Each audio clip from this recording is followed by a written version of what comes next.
सभी को मेरा प्रणाम। आप सभी मेरी एक बात पे ज़रूर एग्री करेंगे कि हर माता-पिता के जीवन में एक दिन ऐसा ज़रूर आता है, जब वो बैठकर चुपचाप ये सोच रहे होते हैं, काश मैंने अपने बेटे को ये चीज़ पहले बता दी होती, तो आज उसे ये चैलेंजेस फेस नहीं करना पड़ता। कि काश अगर मैंने अपनी बेटी को ये चीज़ पहले बताई होती, तो जो गलतियाँ अनजाने में मैंने की है, वो चीज़ वो नहीं दोहराती। कि काश हमने अपने बच्चों को वो चीज़ें पहले बताई होती, जो कि हमने अपने वैवाहिक जीवन में फेस की है, तो शायद उन्हें अपने जीवन में उन तकलीफ़ों को, उन चैलेंजेस को फेस करने की हिम्मत मिलती, एक सही समझ मिलती। और कभी-कभी कुछ माता-पिता के मन में भी ये बात आती है कि काश हमारे समय भी ऐसा कोई होता जो हमें हमारी शादी के पहले ये सारी बातें बताता, ताकि हमारा वैवाहिक जीवन और बेहतर हो पाता। लेकिन अफ़सोस की बात है कि ये काश अक्सर माता-पिता के सिर्फ़ दिल में रह जाता है। शादी की इतनी सारी तैयारियों के बीच में ये जो इम्पोर्टेंट चीज़ है, ये जो इम्पोर्टेंट ट्रेनिंग है, ये कहीं पीछे रह जाती है और फिर ज़िंदगी अपनी तरह से उन बच्चों को सिखाती है। कभी हँसा के, कभी रुला के, हर बार एक नए चैलेंज के साथ। इसीलिए मुझे लगता है कि काफ़ी सारी शादियों को बेहतर बनाया जा सकता है या काफ़ी रिश्तों को टूटने से बचाया जा सकता है, अगर माता-पिता शादी से पहले अपने बच्चों को ये एक छोटी-सी चिट्ठी दे सकें, एक छोटा-सा लेटर दे सकें। एक ऐसी चिट्ठी जिसमें कोई नसीहत ना हो, सिर्फ़ अपनी ज़िंदगी हो, अपनी गलतियाँ हों, अपने पछतावे हों, अपनी हार हो, अपनी समझ हो, अपने वो अनुभव हों, जो उनने अपने इतने सालों के वैवाहिक जीवन को जीकर सीखे हों। वो सारी चीज़ें हों, जो वो चाहते हैं कि वो गलतियाँ या वो सारी चीज़ें उनके बच्चे अपने वैवाहिक जीवन में ना दोहराएँ। यूजुअली पेरेंट्स अपने बच्चों की शादी के लिए क्या कुछ नहीं करते। इतने सालों की जमा पूंजी खर्च करते हैं, सारी तैयारियां करते हैं, वो सारी चीजें करते हैं जो उनके बच्चों को खुशी दे। घर सजाया जाता है, नए कपड़े लिए जाते हैं, डेस्टिनेशन वेडिंग हो या अपने घर में हो तो पूरी तैयारी उस हिसाब से की जाती है। डीजे, डेकोरेशन, गेस्ट, इतनी सारी तैयारियां की जाती हैं ताकि वो शादी एक बहुत यादगार बन सके। हम इतने सारे गिफ्ट्स, ज्वेलरीज, कपड़े सब कुछ अपने बच्चों को देते हैं, लेकिन जो सबसे इम्पोर्टेंट चीज़ है, जो उनकी ज़िंदगी की कमाई है, जो उनके सीख हैं, जो उनके अनुभव हैं, शायद वही देना भूल जाते हैं। तो आज मैं ना ही फैमिली ट्रांसफॉर्मेशन कोच, ना ही रिलेशनशिप काउंसलर बनकर, बल्कि हर एक माता-पिता की आवाज़ बनकर उनके बच्चों के नाम एक चिट्ठी, एक लेटर पढ़ना चाहती हूँ, जो कि शादी से पहले हर लड़का, हर लड़के मतलब हर माता-पिता को अपने बच्चों को ज़रूर देना चाहिए। इमेजिन कीजिए शादी के सारे फंक्शंस और सारे रिचुअल्स बहुत ही ब्यूटीफुली कंप्लीट हो चुके हैं।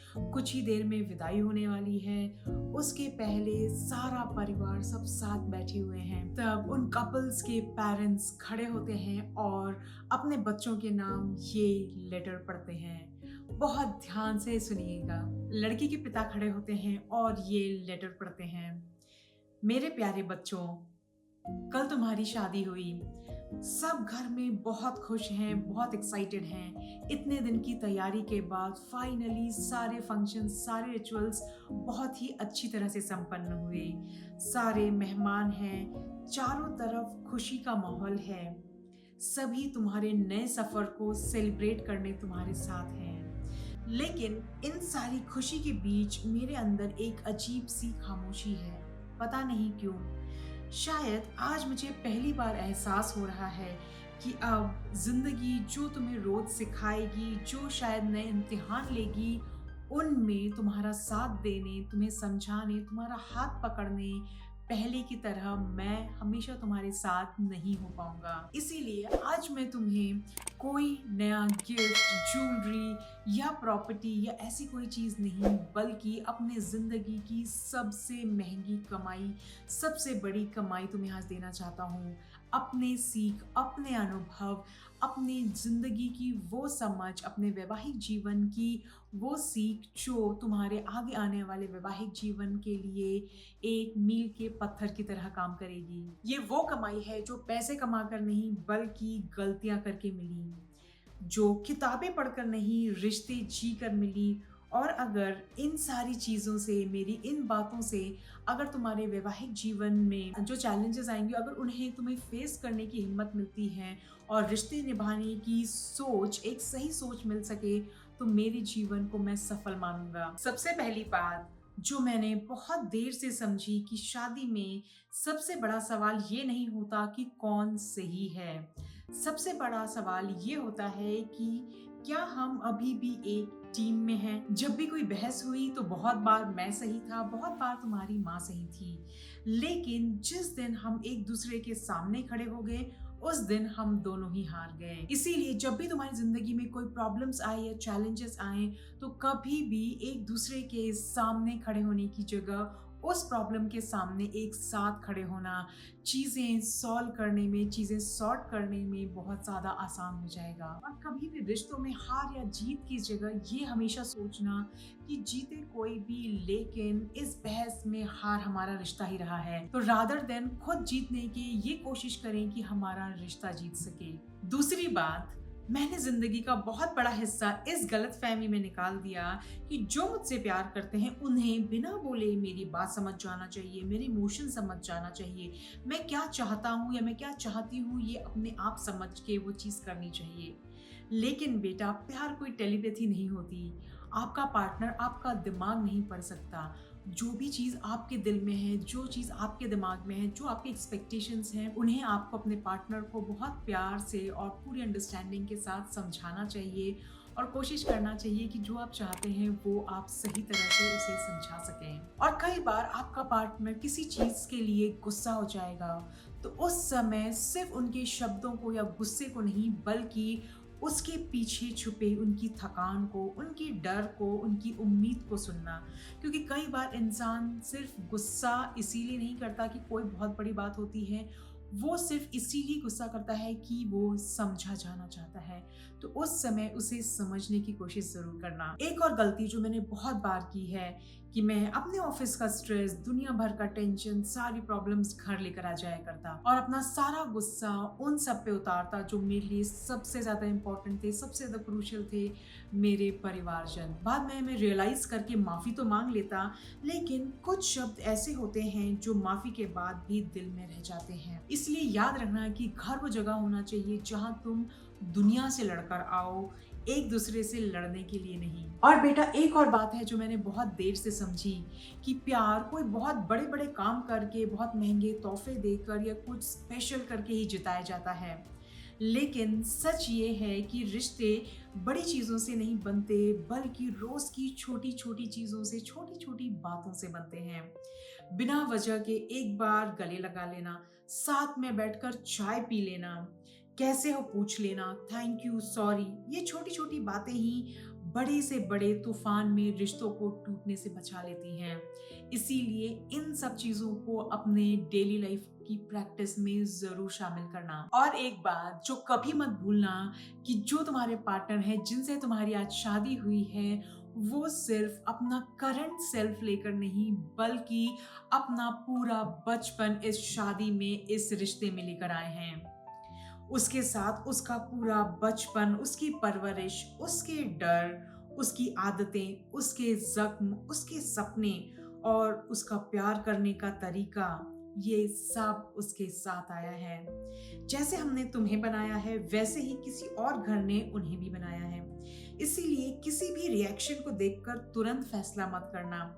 हर बिहेवियर के पीछे एक कहानी होती है, एक पुराना, एक परवरिश के समय जो उनने पहले सीखा है, वो वहां से सीख कर उस चीज से इम्पैक्ट होकर उस तरह से रिएक्ट कर रहे हैं। और जिस दिन तुम्हें ये कहानियां दिखने लगेगी, वो पैटर्न तुम समझने लगोगे, वो बिहेवियरल ट्रेट्स तुम जानने लगोगे, उस दिन शिकायतें कम और समझ बढ़ जाएगी और तुम्हारे रिश्ते को मजबूत बनाने में हेल्प करेंगी। और हाँ, पैसे की बात भी कर लेता हूँ। मैंने देखा है कि पैसों की कमी से कम, पैसे को लेकर जो हमारे ईगो और जो चुपचाप लिए गए हमारे फैसलों से ज्यादा घरों में प्रॉब्लम्स होती हैं और ज्यादा मिसअंडरस्टैंडिंग्स क्रिएट होती हैं। पैसा कमाना जरूरी है, लेकिन उससे भी जरूरी है कि हर बड़ा फैसला मिलकर लिया जाए। एक दूसरे को बताकर ही पैसों से रिलेटेड कोई बड़े फैसले लिए जाएं। तो याद रखना कि तुम दोनों कॉम्पिटिटर्स नहीं हो, एक ही टीम के 2 प्लेयर हो, तो साथ मिलकर कोई भी बड़े फैसले लेना। और बेटा एक बात अपनी ज़िंदगी भर याद रखना कि कल से तुम सिर्फ एक नया रिश्ता नहीं जोड़ोगे, बल्कि तुम 2 परिवारों के बीच भरोसे का एक नया पुल बनाओगे। इसीलिए हर फैसले में मैं और मेरा मत देखना। हमेशा ये सोचना कि इस डिसीजन से या इस बात से हम सब और करीब आएंगे या फिर थोड़े और दूर चले जाएंगे। याद रखना, रिश्ते जीतने से नहीं बल्कि जोड़ने से बनते हैं। और कभी ऐसा मत होने देना कि तुम्हारे जीवन साथी अपने ही घर में अकेला महसूस करें या लोनली महसूस करें, या फिर उन्हें अपने परिवार के सदस्यों और तुम में से किसी एक को चुनना पड़े। क्योंकि जहाँ ये प्रॉब्लम्स आ जाने लगती हैं, तब वो परिवार की खुशियाँ अपने आप गायब होने लग जाती हैं। तो इसीलिए हमेशा परिवार को जोड़ के रखने की ही कोशिश करना, क्योंकि सबसे खूबसूरत घर वो नहीं होता जहाँ सिर्फ लोग खुश हों। सबसे खूबसूरत घर वो होता है जहाँ हर इंसान अपनापन महसूस करे। और अब सबसे जरूरी और एक सबसे इम्पोर्टेंट बात, ये कभी मत समझना कि कोई भी शादी परफेक्ट होती है। कभी भी ये मत सोचना कि अच्छी शादियों में कभी झगड़े नहीं होंगे। हर घर में होते हैं। फर्क सिर्फ इतना होता है कि कुछ लोग हर झगड़े के बाद थोड़े और दूर हो जाते हैं और कुछ लोग हर झगड़े के बाद थोड़े और समझदार।